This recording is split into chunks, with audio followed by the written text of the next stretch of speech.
we could go together, Morgan.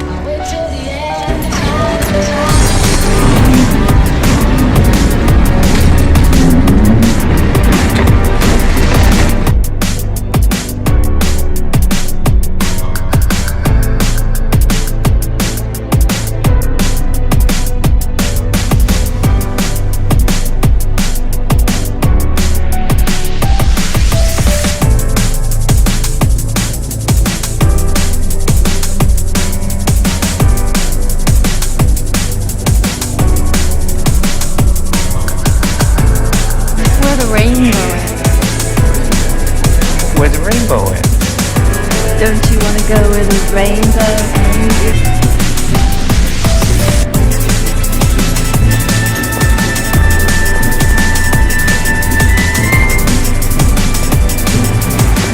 But I also know that you went to Nick's hotel this morning and talked to the desk clerk. Keep going.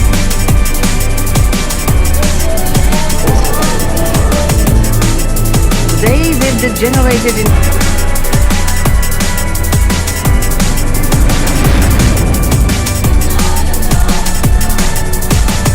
The history of the world is the history of violence. Mankind seems intent on destroying itself.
Well, Uncensored. You can't even stop. Shall I just... Right. No, okay, wait. No.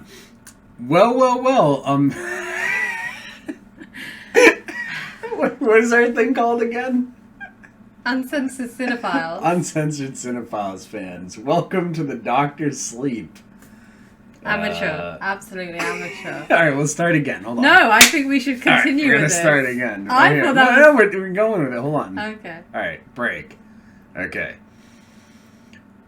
Well. Welcome, Uncensored Cinephiles fans, to the Doctor's Sleep Breakdown with Bianca and me. Yeah, we're in the same room. In person. We're in the same room this time. Look. Ow. Ow, don't. Yeah, we're here and in person, like actually talking. Yeah.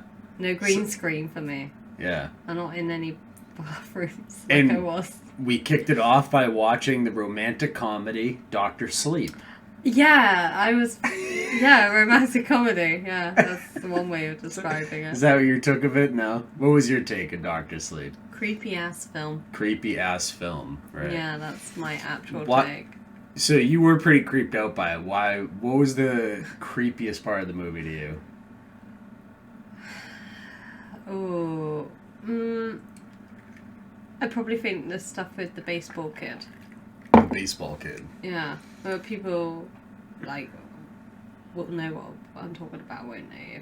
I hope they've watched the movie. When the vampire demon like people come in, the true knot people, they like try to extract his steam. Yeah. And then they're all like.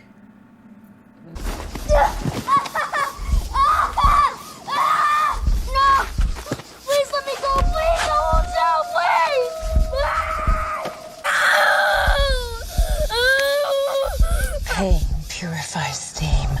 Fear too, so you understand.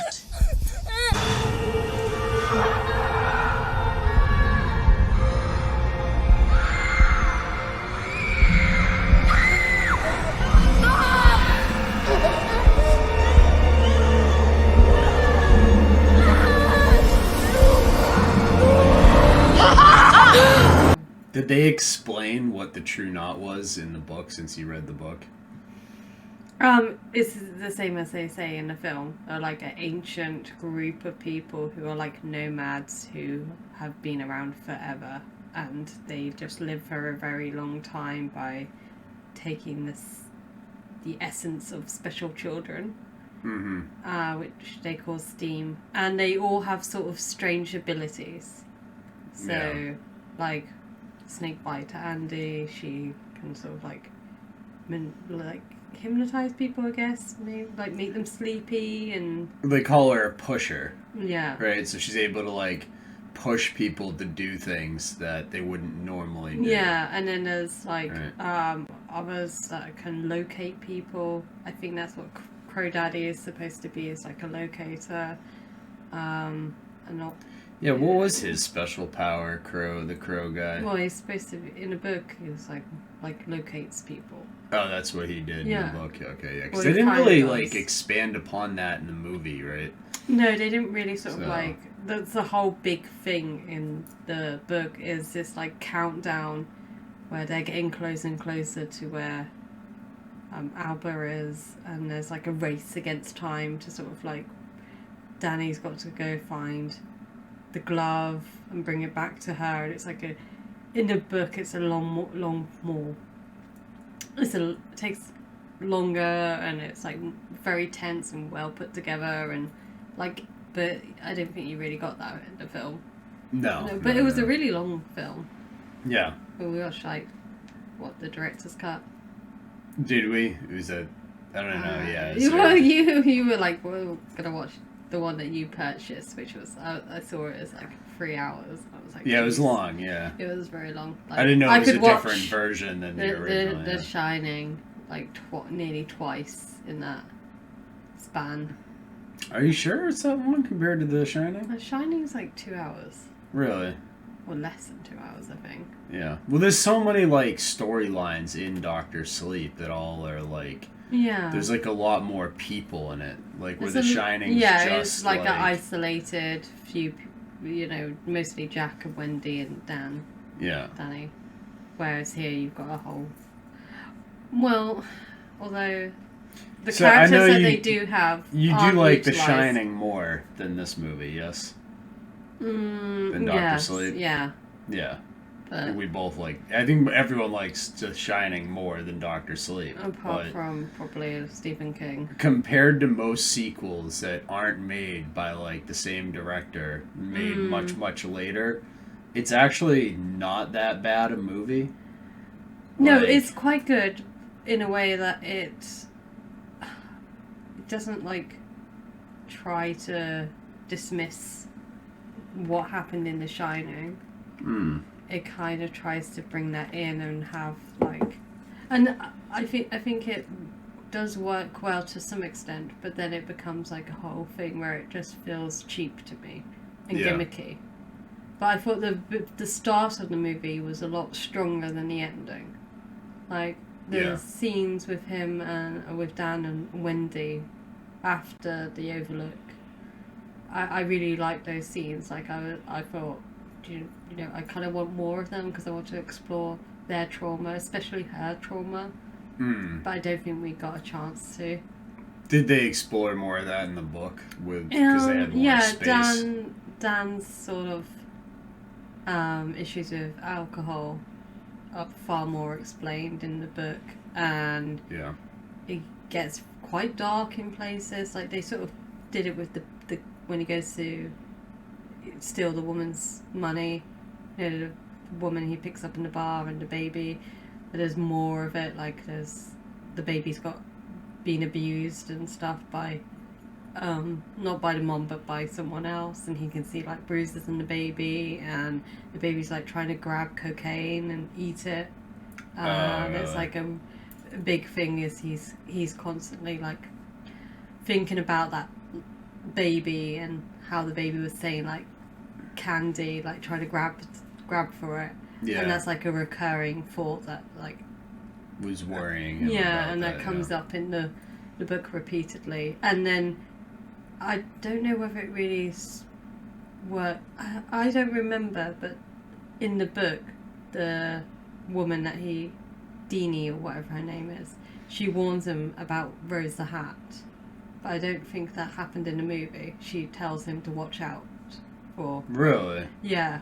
Oh, okay. So there's like a tie-in. Yeah. So that lady knows about Rose that.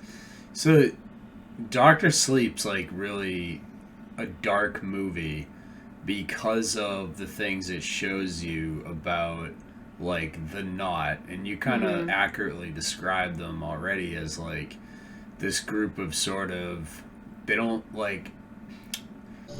You watched empires rise and fall. Cheered the gladiators in Rome.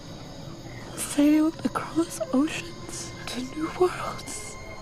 While you fed on kings and princes and popes. They wrote myths of you and made statues. And they trembled in their villages and beds and skyscrapers.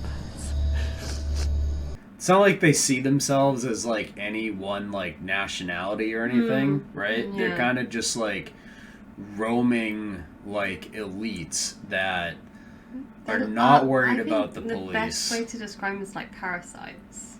Yeah. Because... Yeah, well, yeah. Or like locusts. Yeah. You know, like... They just sort of... a swarm of something. Yeah, and there's a couple interesting things about them that kind of like tip off like someone in the conspiracy theory movement to what they probably are with being depicted as. One of those things right away is the Freemasonic top hats. So like if you go to freemasonry.com or like their websites, you can see on there, and I'll add to the screen whatever, but like on Freemasons' own sites they talk about like the highest members of Freemasonry wear like these black magic looking top hats. So like this is something that's like been well associated with Freemasonry. It's like right in your face with this like movie with like Rose wearing it, and also like the ties back to like black magic and like witchcraft with like those hats, like obviously. Yeah, it's interesting. Kind of like a few of the characters in the film. Like you have the magician at the birthday party. He's doing tricks with the hat, and it's like the very first thing that we're introduced to Rose as a character is her pulling things out of the hat. Yeah. So it's like... You're wondering why I'm wearing such a funny hat. I always wear this hat.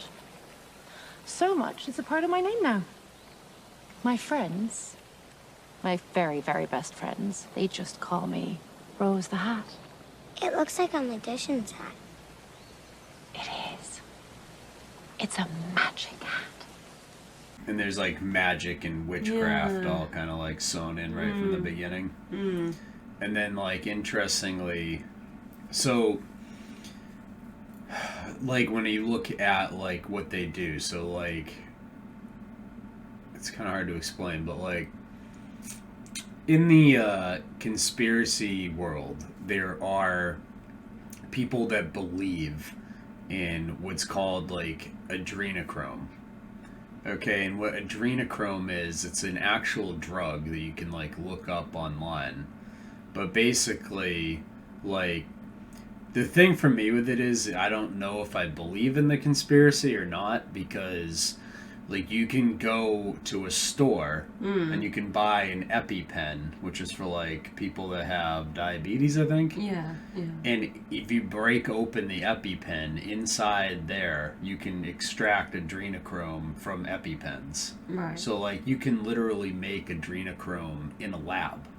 So like if you wanted to make adrenochrome as like a drug that you could use to hallucinate, like technically you could just make it in a lab. So if that's the case, why would they abduct children to like extract adrenochrome from children when that leaves like, you know, a legal, very sticky situation? Like you have a person you're abducting, like it's like a major crime. So, like, why would the elite do that if they can make this stuff in a lab? That's always kind of been one of those things for me that kind of debunks the adrenochrome thing. but there's been a lot of people that have come out. Some of them are very sketchy people, like Robert David Steele, who's like a complete CIA, like, let's not get into what he is, but he's one of the people who made these claims. And his claim, and other people have claimed, that what the elite do is to get adrenochrome from, like, children. What they do is similar to what you see in Dr. Sleep. Pain purifies steam. Fear too, so you understand. Right. Okay. So where, like, they torture the child in order to create steam in Dr. Sleep, what they think they do is they adrenalize the blood of children by torturing them through, like, rituals, and then they extract the blood when it's adrenalized and or the adrenochrome from, like, the spinal column. Yeah, I feel like the thing is like, what happens to children, you know, like with human trafficking and sex trafficking, is horrible anyway, but this seems to be like, I don't know, it's like almost like that's kind of, they're downplaying that by making up stuff, not making up stuff because we can't verify it, but like almost downplays what actually happens that we can prove. And that's like the worrisome part about it, right? Yeah. Because it's like, why would they even do this if they can make it synthetically? Yeah. Right? And then there's like very little evidence of like cases of this being prosecuted. Right? Like there hasn't been like a ring busted or something. It's not like the Epstein thing where we have like... Yeah, this just feels, you know what I mean? Like a bit like, but I mean, I guess it's not outside the realm of possibilities, and I think what they're actually showing in the movie Dr. Sleep is not necessarily like adrenochrome, which is what most people in the conspiracy theory movement went with. I think it was more reference to this thing called blood libel, which comes from like a much older tradition that's been mostly associated with like Jewish communities in the medieval times, where they would once every 7 years they would take a child and perform like a ritual sacrifice of the child and torture the child and all that, and then drink the blood of this was all like a thing that you can read about, right? I think it's more a reference to that. And with like the Kabbalic nature of like the actual elite in our world, I think once again it's a movie where they're showing you in plain sight the worst parts of the elite, right? So that's why I think this Dr. Sleep movie is like really showing you, and it's scary because like you're actually seeing it, like you see the scene with the baseball boy, and that's probably which was like for me the hardest part to like watching that movie. I think it went a little bit too far in a way. I'm not good with like anything that involves children being hurt in any movies, and I mean it's hard to read it in the book, but in a way you can sort of like I guess you can fast forward through a film. But in the book you can sort of like just, you know, skip that chapter or whatever, or in the book it's like, you know, just skim read it or whatever. I think in the film it's more sort of like visual, and it's like you have not just the words on the page, but you have like the sounds, you have the music, you have the editing, you have all the elements of the film. And it's like very hard to sort of like not watch it, if you know what I mean, because it's so like you can shut your eyes intense. But you can still have the sounds, which, you know, I found like even worse is the screaming, you know, and stuff. So I think for me, I found Dr. Sleep kind of scarier for that, because in The Shining it's a disturbing movie, and it has some very like, but it's not scary in a way like of supernatural scary, you know. Like Kubrick's not really interested in the horror elements of a ghost story. It's more depth to it. Whereas I feel director of Doctor Sleep, I think, is Michael Flanagan. I don't know what else he's done.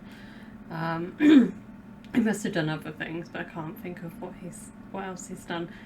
But to me, like, it seemed like it's a horror film, and it's all about generating those scares. And some of the scares were like, I think I said to you, like, the lights turning on.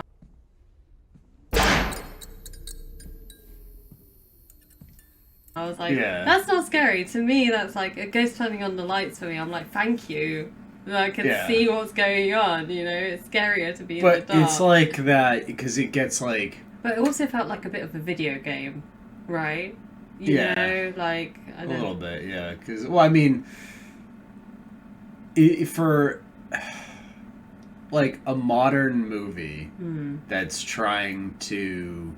like, give the nostalgia fans, like, you know, the old boomers that like The Shining, that want to watch we this. like The Shining. Yeah, I know. Boomers. I know, but we're boomer adjacent. Boomers at heart. We're close. We're on the borderline, right?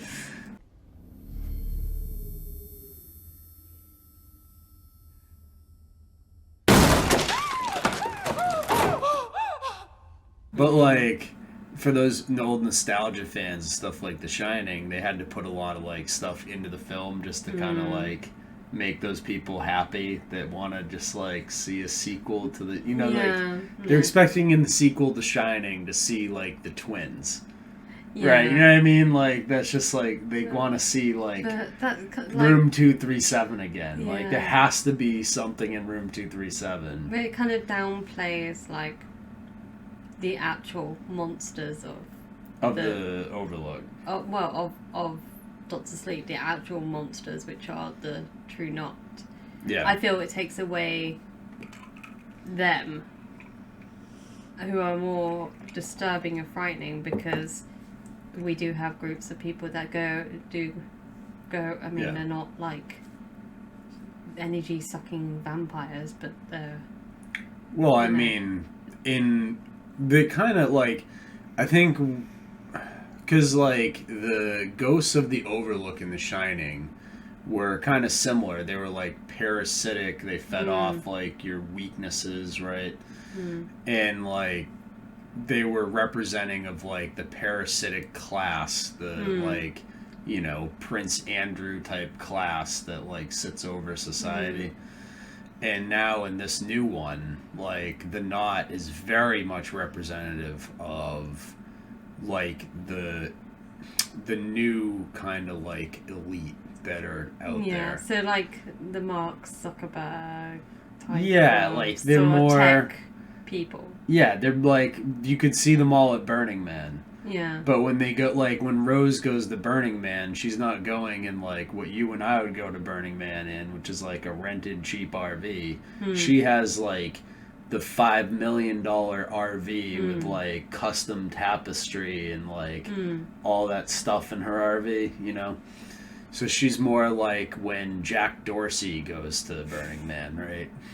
And he dresses a lot like that. But, like, interestingly, during the, investigations into the PIZZAGATE stuff, when I took a look at people like, you know, Izette Folger and, you know, the Maccabees and these people that were like, they were like the Ghislaine Maxwells, right? Like the R.C. Handler, if anyone knows. I can't really get into that name. But, like, if you looked at them and the people they were hanging out with through, like, Walter Pierce Modeling Agency and these other, like, very strange modeling agencies, this is the type of gear and getup they all kind of looked like. It was kind of like that weird sort of hipster Burning Man look. Yeah, like bohemian sort of, like... Yeah. Yeah. Very unassuming type thing, but like still wealthy. Like if you knew the label that they're wearing, it's actually like wealthy clothing, but it looks like shit. Looks like hipster grunge kind of stuff, but it's very expensive. Kind of like the stuff we saw today. Yeah, like that garbage we saw in Copley. Where it's like traffic pants. Yeah, like so you two crazy. can dress up like a workman. Yeah, it's kind of, I want to just say, going back to Rose, as a villain, do you think she was like... Alright, she's a great villain. Yeah. Yeah, because she's very much like that sort of like... That's how like Lucifer would present himself to you. He doesn't come to you as like an angel of darkness. He presents himself as like an angel of light, so he'll be beautiful. Like she presents herself as like very attractive, right? So it's like this whole like disarming you with the attractiveness while bringing you in for the kill. Yeah, I found the scene at the start of the movie very disturbing, where she's like with the little girl, and then the little girl turns away, and then all of the True Knot are just there, and like they're getting closer and closer. That without actually like you seeing them moving. Yeah. And how like the sort of interaction between her and Rose, it seems really nice at first, and then it's like that really sort of it's very disturbing. And Well, hi there. Where did you find those? I know all the secret places. Do you want one? I think the scenes with her, like when she's in the movie, are far more interesting, and the rest of the movie feels a little bit, I don't know, like it all feels a bit of a rush to get from one plot point to another, and when with her it's like clearly she's more of the interesting character that wants to be explored. Yeah. It's I think like the whole like Rose character is very interesting, especially with her ability to do like astral projection where she can remote view. Yeah. Which is something those scenes are really well done. It's like she's like floating and then like traveling in that aerial sort of way.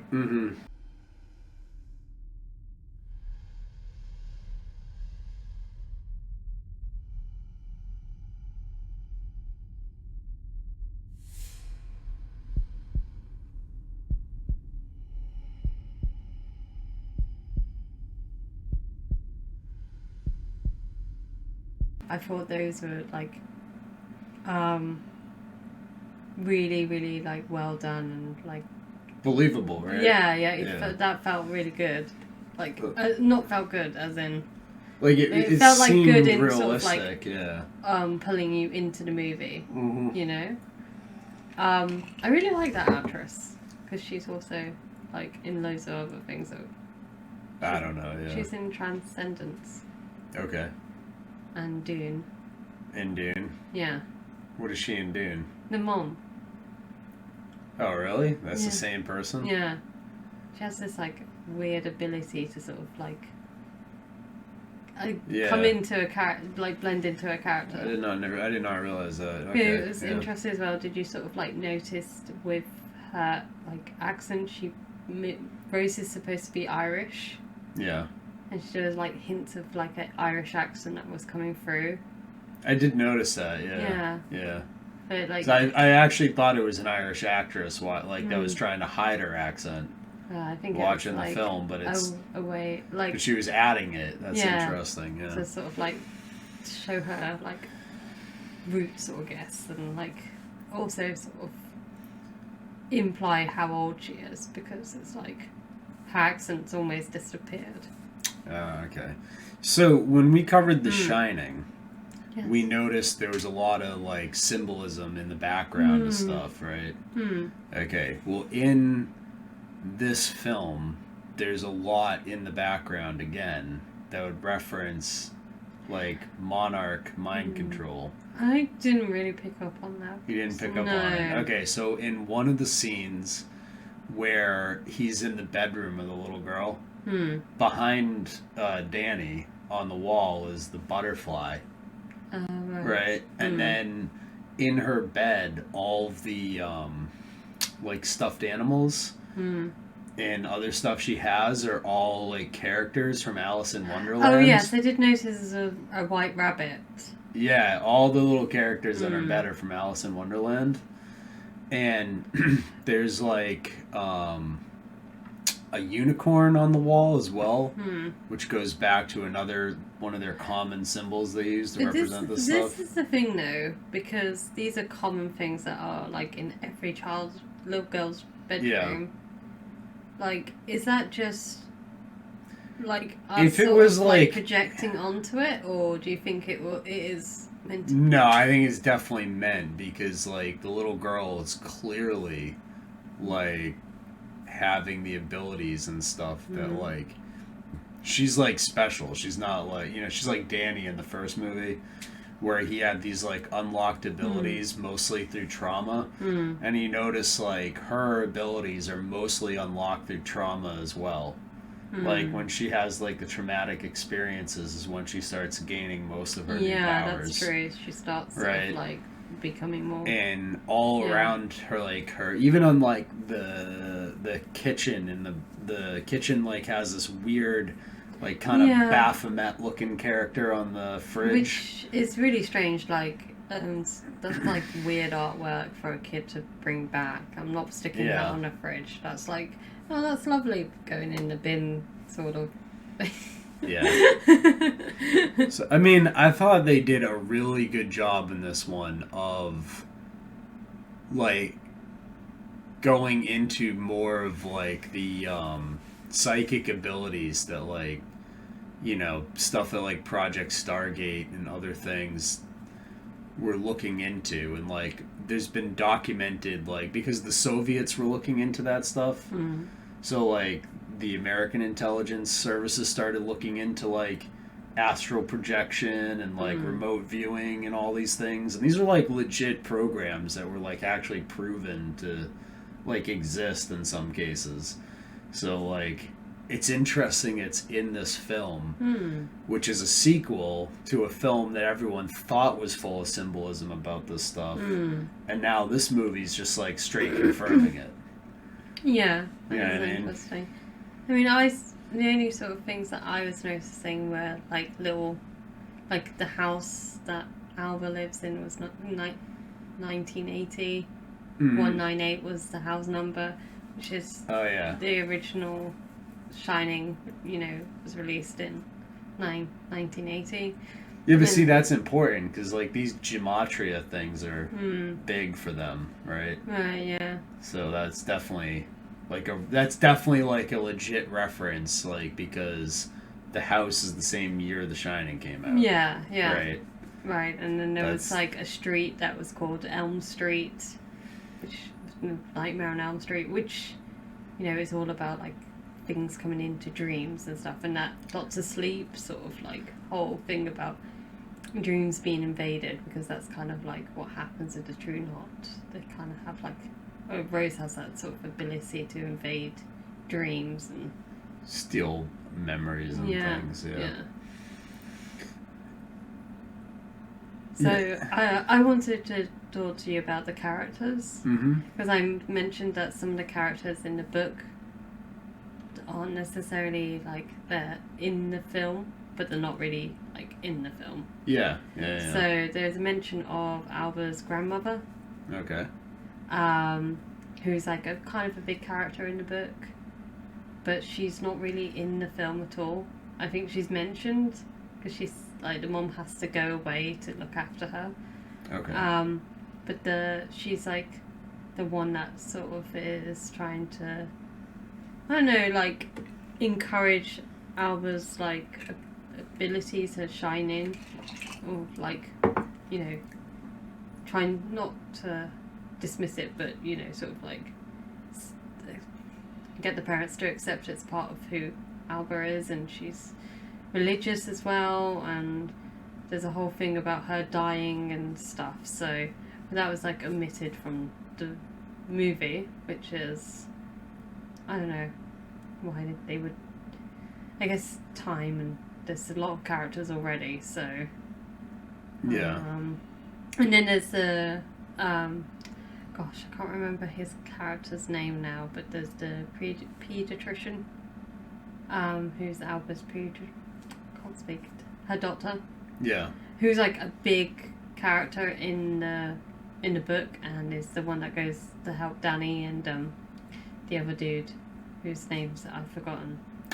Bill. Yeah. Billy, who is a much older character In the book, In the yeah. book, who's meant to be an old man. An old So- white guy, right? I can't remember. Well, like, And but it's they're like, diversity hire, we're switching it up. but it just seems like really odd because Yeah. like his and the dad is killed, which doesn't happen In the book, yeah. in the book, and that really kind of like pissed me off because he's like supposed to be watching his daughter, and then he goes off to I don't know what, have a smoke or a pee or something, comes back and she's got like crow daddies there. Yeah. It's like, and he doesn't even do anything to like attack him. He's just like useless. Okay, yeah. So let's talk about, because that scene drives me nuts. Yeah. So they set up an ambush. Uh-huh. All right, we're obviously well past spoilers. Oh Okay. yeah, I'm sorry. Right. People- So they set up an ambush for. Maybe we go back a little bit further.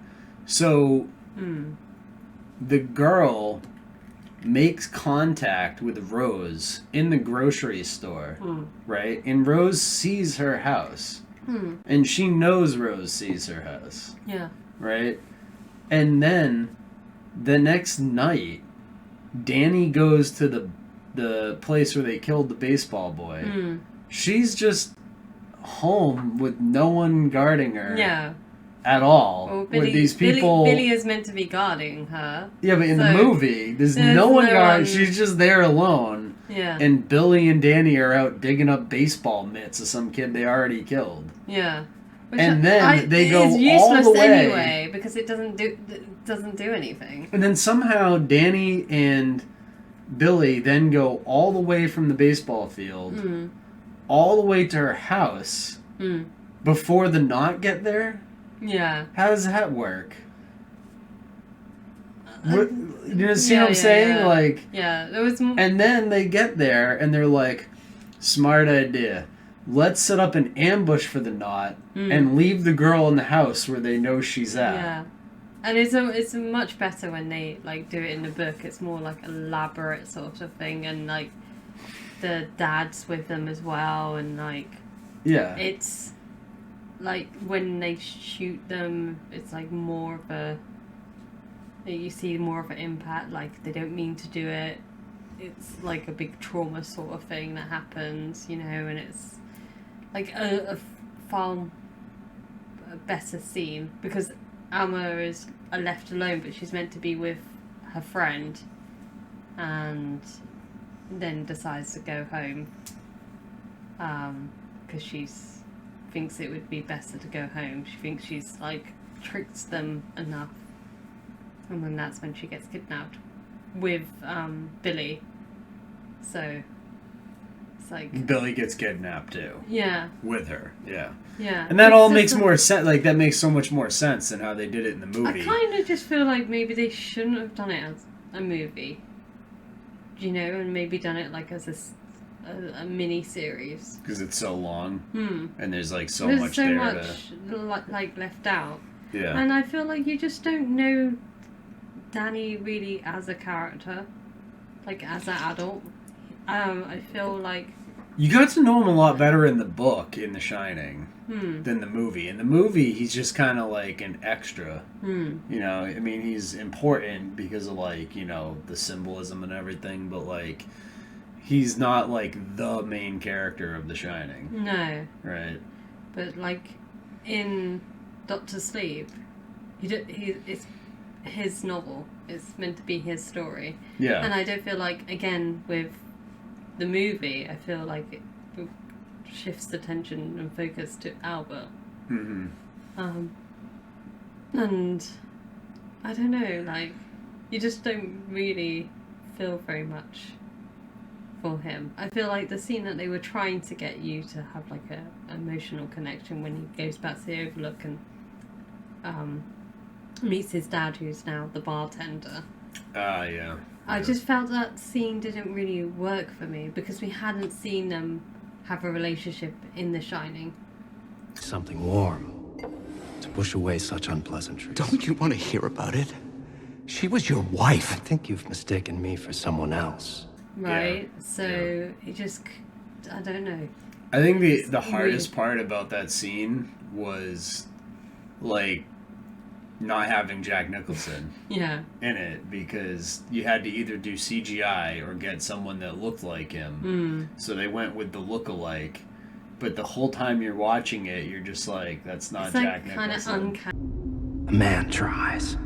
valley Yeah. sort of thing. It's like, You just know it's not him. Yeah, So it's yeah. like, even like they tried real hard and they did okay, but it's just the whole time you're watching it, you're like, it's not Jack Nicholson. But the woman who It's not Jack who was playing Torrance. Wendy, She did okay. yeah, like I thought. Like, you she- look at her and you're like, okay, that's Wendy, but you Yeah. don't look at Jack Torrance and Doctor Sleep Yeah. and think Jack Torrance. I also felt like the kid who was. You playing, think like that's a knockoff yeah. version of Jack Torrance. Well, I thought the kid who was playing Danny also didn't work because he seemed Yeah. a lot older. He was a little too Then- like skinny in the face too. Yeah. He was a little bit Yeah. like, yeah, he didn't look like Danny. I just really felt like when they were trying to recreate certain scenes from the original movie, that really distracted me. It kind of like felt, you know.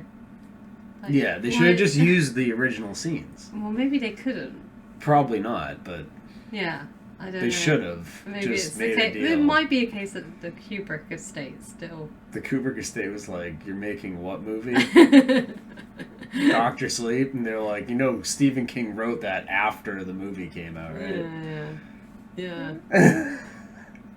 It's like trying to retcon things. Or, Yeah. Well, I mean, I think the interesting thing about the movie Doctor Sleep is it confirms a lot of what people like me speculated about The Shining. So, like, I said that, like, The Shining ghosts are actually demonic entities that are there to, like, try to suck the life out of people. Special, huh? They're not special. They're starving.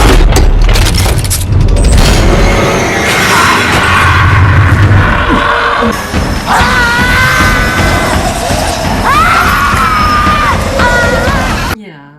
And then, like, that's literally what they are in Doctor Sleep. Yeah, which is. But the one thing that doesn't make any sense to me is, so they did like a really good job with like the boxes, like Danny locks the ghosts in these like boxes in his I mind. liked that because when we see it, it's like starts off as one box and then you see it in like down the maze and it's like it's like a dozen different boxes. I thought that was really clever. Yeah, and I think that's pretty good representation of like how people like Deal bury with trauma and traumatic memories and things. So I think for people that like had those types of traumatic experiences, and they see how they depicted that in the film, and that really resonates with them. But what I don't get is like, so in the original Shining, the ghosts like can't physically actually do anything. Really. No, they're just there to. Yeah, They're just. the lady in the tub kind of gets blamed for Jack Torrance's like sexual assault on Danny, right? When everyone really thinks, including you, that it was Jack Torrance in room 237. But in this new movie, all of a sudden, not only are the ghosts like possessing Danny. They possess Danny, don't they? Oh yeah, and they possess Danny, like a physical, and like they're able to like literally attack. Forever and ever and ever. And rip Rose the shreds. I did find that really creepy where like their hands were going into her skin. That really freaked me out. Yeah. So it was definitely creepy. it was a good, but it just didn't make any logical sense with what we'd seen previously. Yeah, like how all of a sudden they all of a sudden able to like literally eat people And, like, if that's the case, why in the hell would you go there if you're Danny? Yeah. Hello, Danny. Yeah, it kind of Like, because he doesn't end up making it in the movie. No, because they had to go back there, though, didn't they? They had to I know they had to go back there. Do fan service. I know that, but, like, it doesn't make any sense in, like, terms of, like... I told you what my biggest problem was. The fact that all the stuff was still in the hotel. Yeah, it's a bit, we've had this debate, because, like, you're not used to paranormal, like, haunted places where they literally do this, right? They're like so shit scared that they're like, that's it, we're out of here. Don't even bother to, like... do anything, we're just gonna take close anything it up. with you. But that has happened in places. Like, there's, like, insane asylums, as I was telling you, like the one in Connecticut, where they just locked the doors and everything was just left. So now it's just an abandoned insane asylum that's you're not supposed to go in, but all types of ghost shows go in and film in there all the time, and all the stuff's just in there. So that is a feasible thing that could happen to a hotel that's like up in the mountains like that. I feel like they didn't close it when there was like the murder of like that whole family, but they're gonna close it for like. Well, yeah. It's like maybe it's a movie. Maybe too, we should close this now. Yeah. Well, in real life, it's not closed. You can go to the Stanley Hotel and like stay there. So. Yeah. Romantic getaway. Yeah, very romantic getaway. Keep you up all night. Oh god, that's terrifying. I don't like it. Yeah, so I don't know. Like for me, like. There are elements of the movie I quite liked. Mm-hmm. And I think it is interesting with the True Knot. Yeah. And I really wanted just more of them. Like, do you know what I mean? Sort of exploring them. Because I feel like in the book you spend a lot more time with them and you obviously have things told from Rose's perspective. Like it switches from Dan's, it switches from a Halberd, and it also has a Rose. And it feels like one of the things that they explored in the book, which didn't get mentioned in the movie, is that the True Knot start to die after contracting the measles from the baseball boy. Yeah, you said this. Yeah. Because they're like very ancient, right? Yeah, and so it's like a new variant, and they don't have like the immune system to. See, they call them a family in the movie, but are they like actually family? Like they actually blood, or are they just people that they just sort of like join together? In it's this like thing? a cult type of thing, isn't it? It's like because like it kind of reminds me of like the Illuminati in a way, because like they've been around for so long, they're a family thing, and the only difference is like. the powers that shouldn't be in like our world don't live to like that long, but they do extend their life by doing stuff like Peter Thiel, who's this like Bilderberger, so like remember the Bilderberg Hotel Group people, he's one of them, which is what The Shining I think was like showing, and like he does blood transfusions of young people in order to keep himself younger. Like this is not like like how do you know that? Because he's talked about it publicly. So like he literally takes blood from young people and has it injected into himself to replace his own blood, because he thinks it makes him live longer and stay younger. And there's all these other people that are like a part of the like upper class, like Rockefeller and Soros and all these guys that live to be like 100-something years old. They do it by getting like all types of organ transplants. So they have like all types of other people's younger organs keeping them alive. So they kind of are like the True Knot. Like it's you know what I mean? Like they're literally living longer by sucking the life force out of other human beings. So it's kind of in that way, like kind of creepy. Is that what Stephen King's referencing, kind of a little bit? You know, it's definitely Another thing about Stephen King we talked about a little bit was like, do you think Stephen King writes all his books?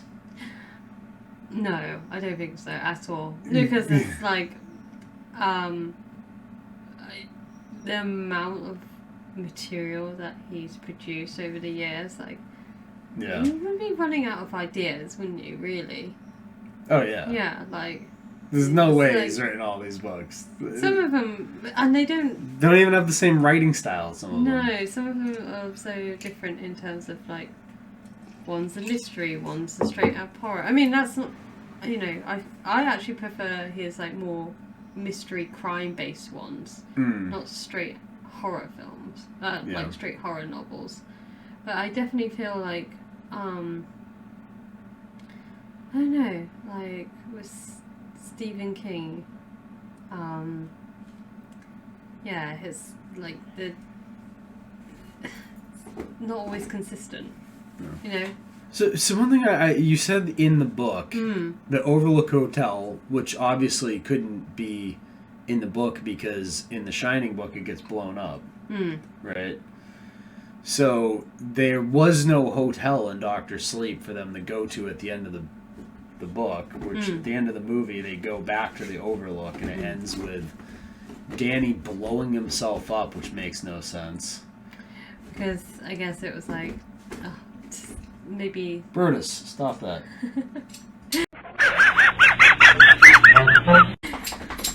Maybe that was like for Stephen King.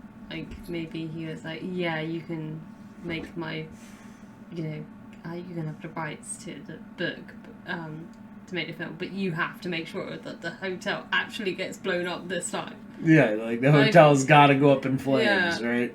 So maybe what I don't get is like, okay, so if the ghost in the book, you say they go after and kill Rose. I can't remember. You're putting me on the spot here. But like, how do they do it? If they're like, where were they? Are they just like in a field? Just like no, like in a parking lot. It's like I don't know. It's like a nature place now. So like they go back and it's just like nature.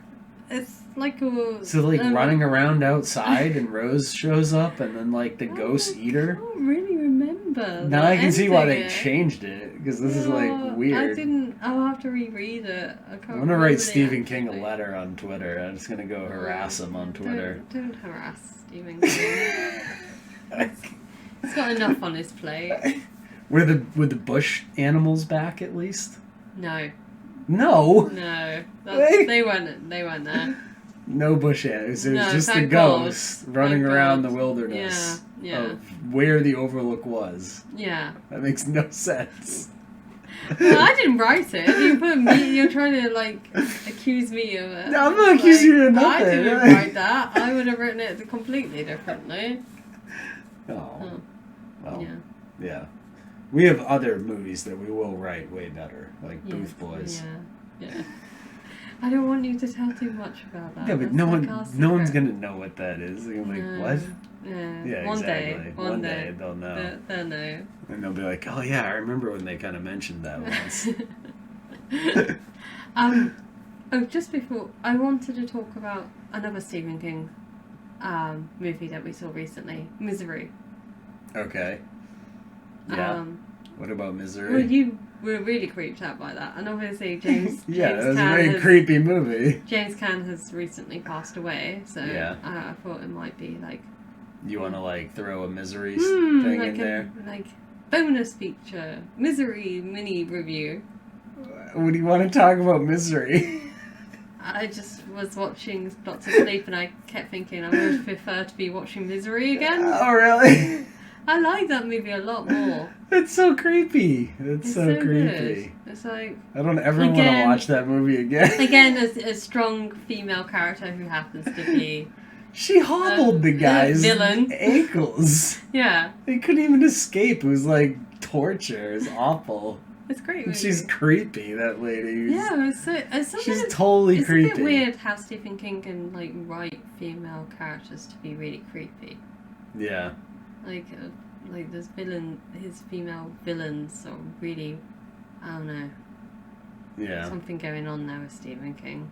Yeah, I don't know. But he's very, very strange. That movie Misery is very strange. Yeah. It would never happen in the modern day because now everyone has like GPS and like he would have been found within like. I told you, like she would be a fan of his TikTok videos. Oh God, make right? TikToks. And make TikTok videos. I don't think so.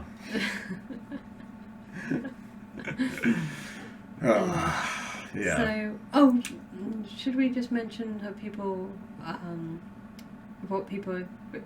responded to our previous Shining video? Well, yeah, I mean that's why we're making. Yeah, but I thought there's been some interesting sort of feedback. So, yeah. Go ahead.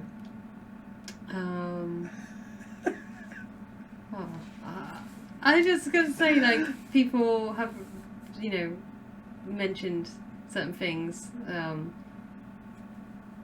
This bit's gonna be just cut out. Just cut out because you can't remember what they said. If I could see it, I could. Yeah, we need it on the screen because they were good comments. They were good comments, and now I can't remember. No, you can't remember them. No. Oh. I'll cut this bit out. That's fine. It don't matter. Anyways, no. So I mean, we had a bunch of good comments, and we were looking through some of the theories, which I think some of them, like when you add them to like the various parts about like the paranormal stuff and all that, and we add that to this Dr. Sleep film, I think it like confirms like what a lot of you and I said about The Shining, and then it confirms a lot of like the various theories that people were dropping like in our chat because still there's nothing about like the chair that can in Dr. Sleep which can be backed up. Well, Dr. Sleep I thought was really interesting because they almost completely took the twins out of Dr. Sleep because that was like a Kubrick thing, the twins. So what did they only appear in? They only appear in Dr. Sleep at the like very end of the movie. Yeah. And they're just with the other ghosts. Yeah. So they don't have any like prominent. So are they actually part of the Overlook as real ghosts? But if they're real ghosts, then who are they? Because they're not the Grady, I think Grady children. They're someone rightly mentioned in the comments that they're said to be 8 and 10. Yeah. They're not meant to be twins. So why are they then in Dr. Sleep? It doesn't make sense then. Well, I mean, I think they had to put the twins in Dr. Sleep. Yeah, I understand why they put it in. Because they're so prominent in The Shining. But they almost got no mention in Dr. Sleep at all. They weren't... Like, the lady in room 237 gets a ton of I feel like screen time in Dr. Sleep. The twins would have been far creepier. And because they're the first things that Dan sees in the movie The Shining, and like this is all about Danny, and Danny has like a ton of experiences with the twins in The Shining. Yeah. But I think one experience with the lady in 237, even though that's more foreboding, right? Because he's like, it's something about bathrooms which is always very creepy in movies. Have you noticed this? Like this. Well, because there's mirrors, right? Right. And mirrors are like once again like. When the little girl Alba wants to see where Rose is, she goes up to her window because it's a mirrored window now because outside's dark. So now it looks like a mirror. And then Rose, when she's trying to look back, goes up to the glass. Yeah. Right? Because that's also almost a mirror. Like the way it looked, the way they made it look in the film, it looked like a mirror. Yeah.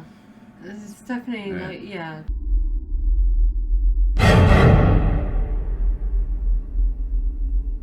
The whole mirror thing is... And then water is another thing that's like... So you have that both in a bathroom. Yeah, you and got I think water as well, and mirrors. You're in a bathroom, you're very vulnerable. Because mostly you're naked. And that's like... And normally there's no way out of a bathroom. Yeah. Except the door.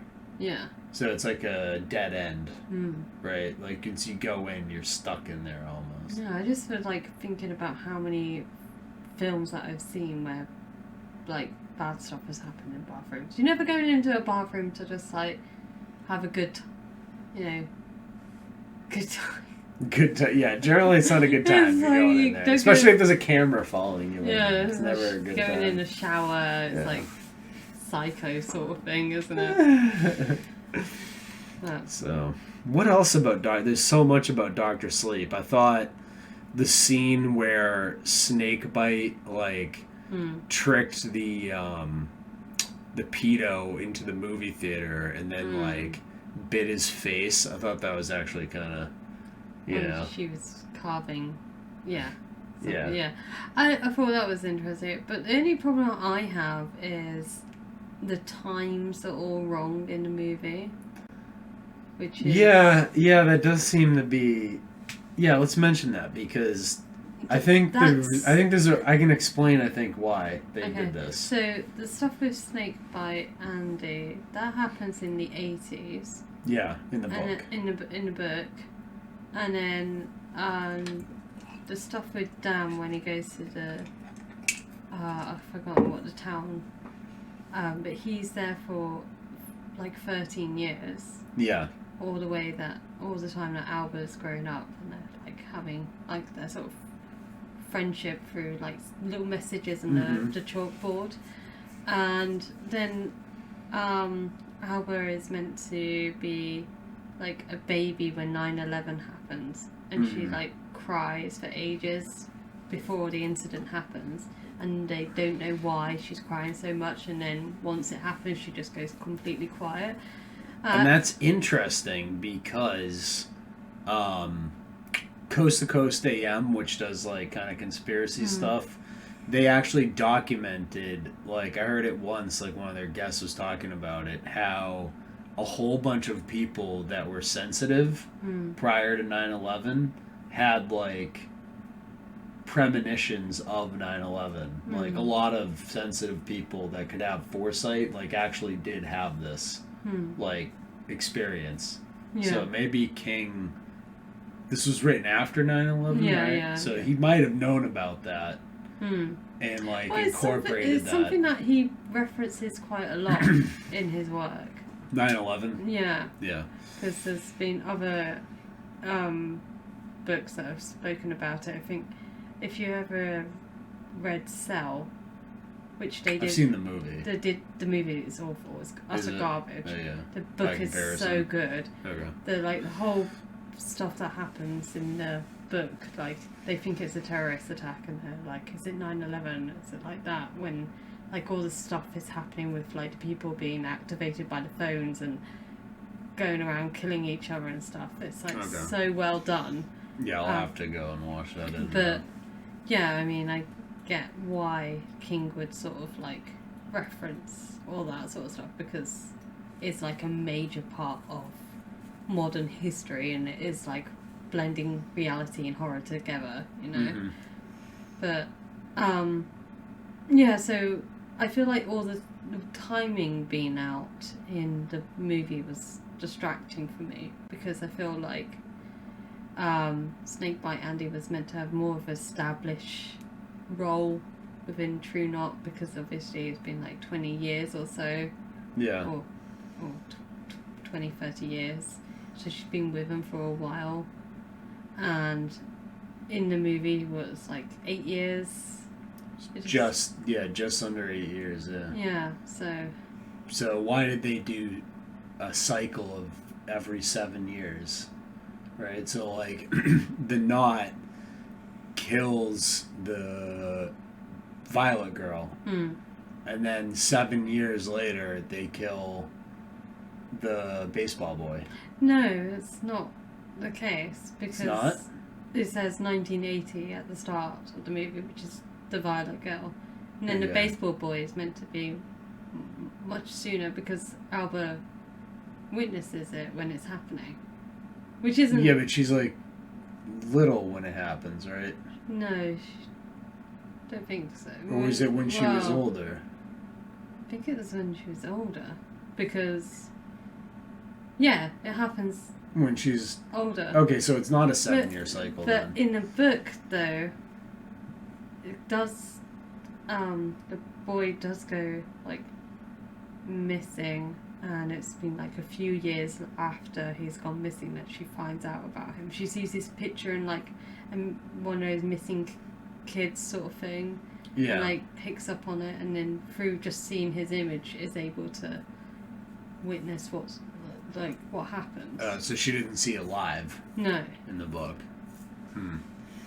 So, but I get what you're saying. Like it would have been interesting if there was a 7-year cycle. Yeah, because that would tie right back to the blood libel thing, because the blood libel thing's done every 7 years. So if it was a 7-year cycle, that's just another hint to that, but maybe not. No. One of the other theories out there that people put out that I don't agree with is that the Violet girl in the beginning is representative of Madeleine McCann.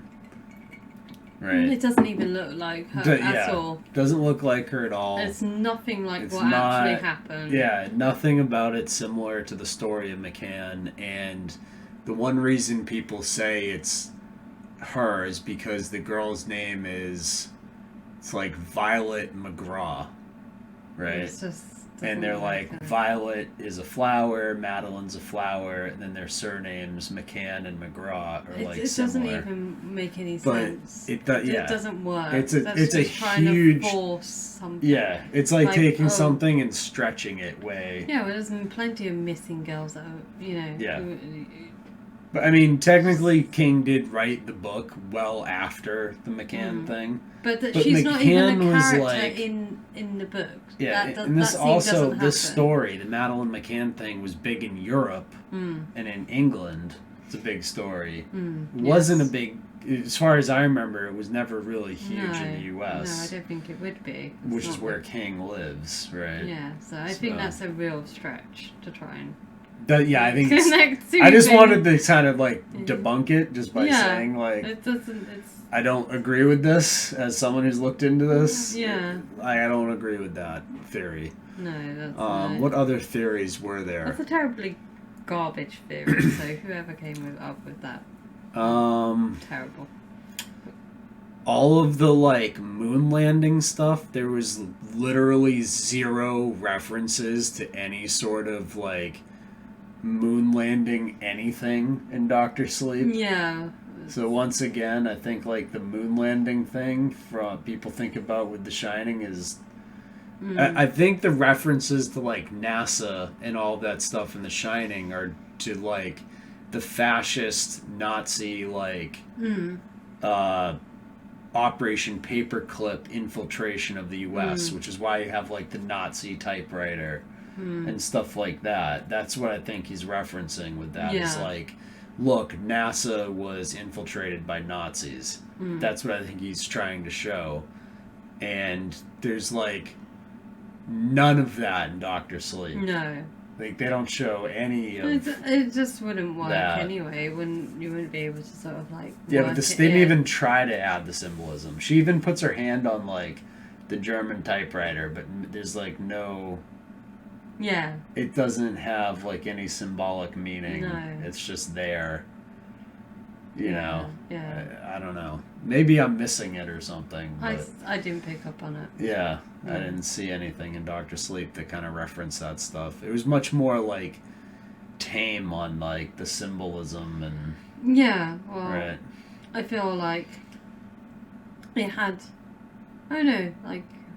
Like the knot was more in your face with how they like abuse children, but like the stuff that you might see like in the background of the Kubrick film wasn't really I felt like present. Everything in like The Shining, like down to like posters on the wall or the position of certain objects, like they're all done in a very deliberate sort of way, whereas this is like that demonstrates like more control of the director, whereas here I felt like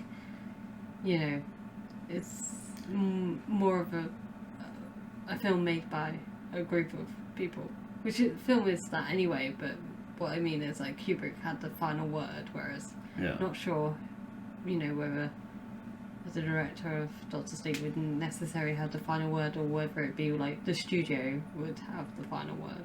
Yeah.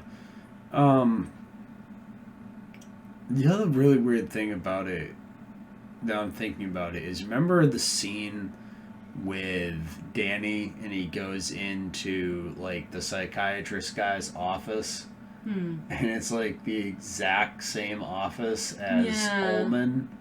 But I was hoping that there was going to be more of that, like these, like, yeah, why did they even do that?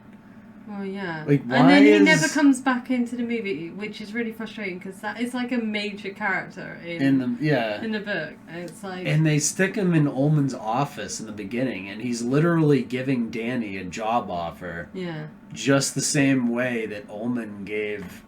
But it's different in many ways. Yeah, it's not like there's no sort of secrecy. It's like, yeah. I don't know. It even has like the red hotel book.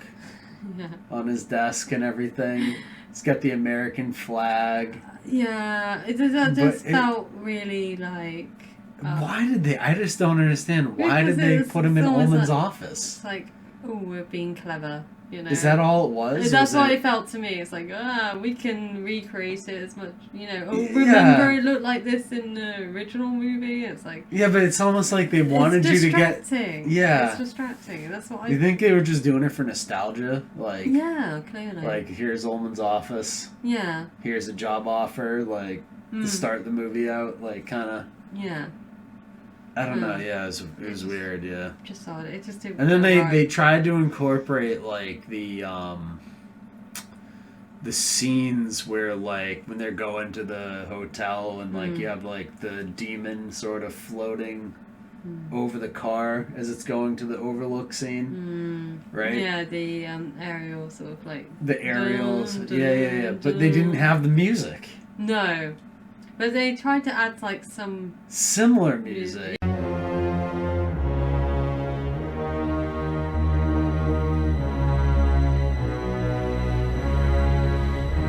Yeah. But it wasn't the same like it just didn't work though. Creepy Native American sort of chanting. What's interesting about like the start of The Shining, it's in daylight and you have that music. And that makes it more disturbing because it's like yeah, even in daylight, it's creepy. Yeah, because you have like the sort of the bright sunshine, and then that music. It just like it's two things that don't work. Yeah, it's like together. It's like really creepy because you know. Yeah. So that's what I found really frustrating with Doctor Sleep. Was just like the whole. It's just not The Shining. No. But I mean, in terms of like, we're always going to like.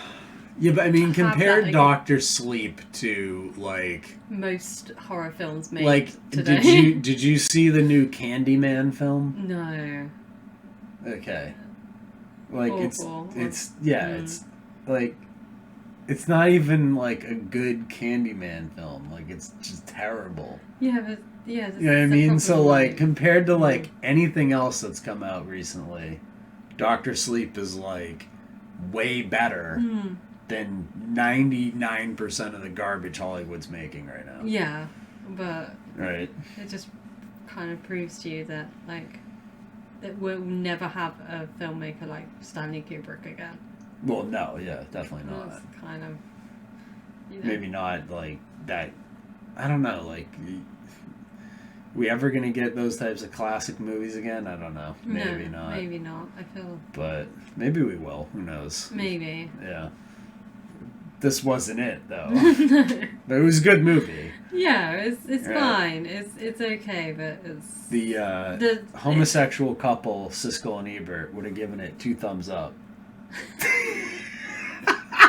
We're not a couple. This is you said this the other day, and I was like, they were not a couple. Well, what are you talking about? They're not a couple. They weren't a couple. I always thought they were a couple. You just thought they were just like a actual couple who did what we do. Yeah. That they watch movies in the nude and then reviewed them for people on like we do, right? No. Anyways. Yeah. So we're at the awkward moment where we have to end the podcast somehow. So thank you all for watching.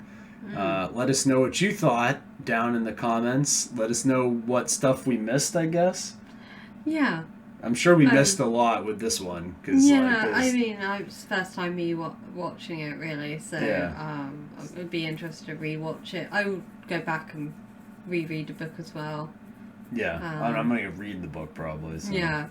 But I thought it was a good sequel to The Shining, and it really Yes, to the book as a good sequel. It wrapped up a lot of loose ends and things. But then sometimes you don't need things to have things wrapped up. That's true, yeah.